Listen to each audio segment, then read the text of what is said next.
Hi, Koriand'r here. I just came here really quickly. I had a story to share about me getting my blood drawn.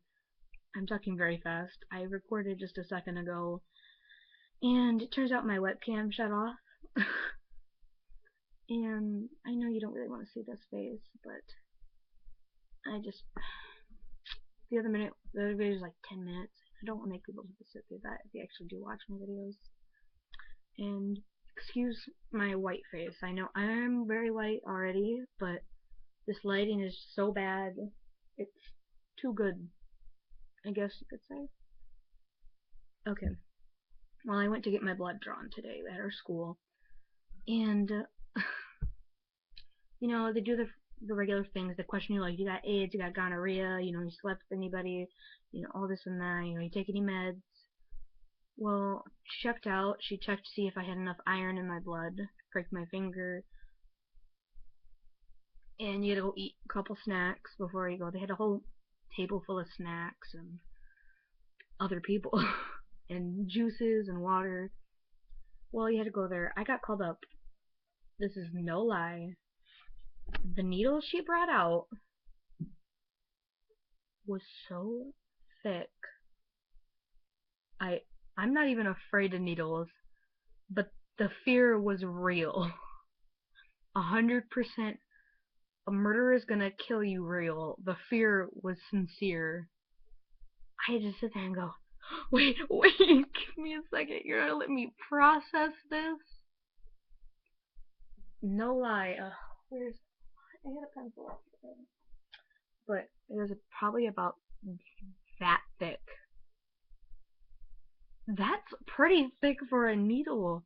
You could see it opened all the way and sitting there. Oh my God, she's gonna kill me. But I got my blood drawn. I did have a problem. I was scared for a second, but there's a random person next to me. It was another student at their school. I don't talk to him or anything. But he's like, no, it's okay, it's okay. Hey, Macy, come on, just look at me real quick. Just look at me. Keep your eyes on me, nothing else. Well, I did that for 1 second, and then she shoved it in. She put it in a little bit. I had to look. I went. I was fine with it, though. I was, okay, just do it. Got that part done. The part that was the bad part was when she took the needle out. I started getting all hot and sweaty. Imagine you're sitting in a chair next to all the people at most of the people, well, not even most people, but a lot of people at your school or people that you know, and you're at the verge of tears with NSYNC playing in the background because everything, your sight and your hearing, is all going out. The sight turned blurry. It's all spinning. NSYNC started becoming muffled in the background, like you could barely hear it at all. It was horrifying. And they had to give me this weird water with a pill in it, and it tasted hecka delicious. But after that, I was okay. Go over to the table with all the snacks and stuff and the people. I was sitting next to this guy named Nick, and I had to go to the bathroom. The lady told me, if you gotta go to the bathroom or anywhere else, take someone with you just in case. We don't want you to get hurt. I was like, okay. It's like, do I have to take someone with me? As I was talking to her, I had to stop mid-sentence. She's like, you okay? I was like, I am not okay. No, I'm not. It's happening again. She goes, okay. Next to the table was like this kind of cot thing. I had to go lay on it. Those, those probably about 10 steps. Those were the worst 10 steps of today. 100% worst 10 steps of my life. I was trying to get there.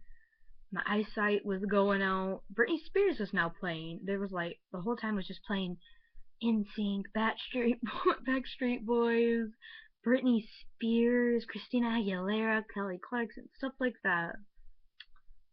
But, everything started going dim, everything's moving. Finally get on there, she's like, gotta put your knees up, quickly. It was already about 90 degrees in our gym. We don't have air conditioning or a heater. Well, we don't have air conditioning or heaters at my school. But it was all a big mess. It got so hot. my glasses fogged over from how hot it was for me. That guy named Nick I told you about a little bit ago came over. He goes, "Here, I got your phone and stuff for you." And he's like, "You gonna be okay?" I was like, "I'm gonna be fine." I had to drive earlier, a little bit later on after that. I had to drive at 4 o'clock. I was so scared I wasn't gonna be able to drive and I'm gonna fail the class. I looked at him with dead seriousness. He takes driver's ed with me. Like, as serious as it could be though. I had one eye going this way, the other one this way. I'm all pale, paler than usual. It's like, don't tell the teacher. I got my blood taken. Don't. He's like, "You're gonna be fine. You got like 4 o'clock. You're gonna be okay." He's gone, and I just had to sit there in my own trapped hell. It was so bad. But I was about to leave, and she's like, "Oh, the nurse is just joking around. Like, are you ever gonna do this again? You're gonna do this again, aren't you?" The joke. But I did. I said, "Yeah." He looked at me like, "You are?" Yeah. I mean, I gave up probably about like a half hour to do this because I felt sick. That's fine. They're like, "But you felt sick that half hour." It's like, yeah, but you said it yourself. A pint of blood can go to 3 different people. And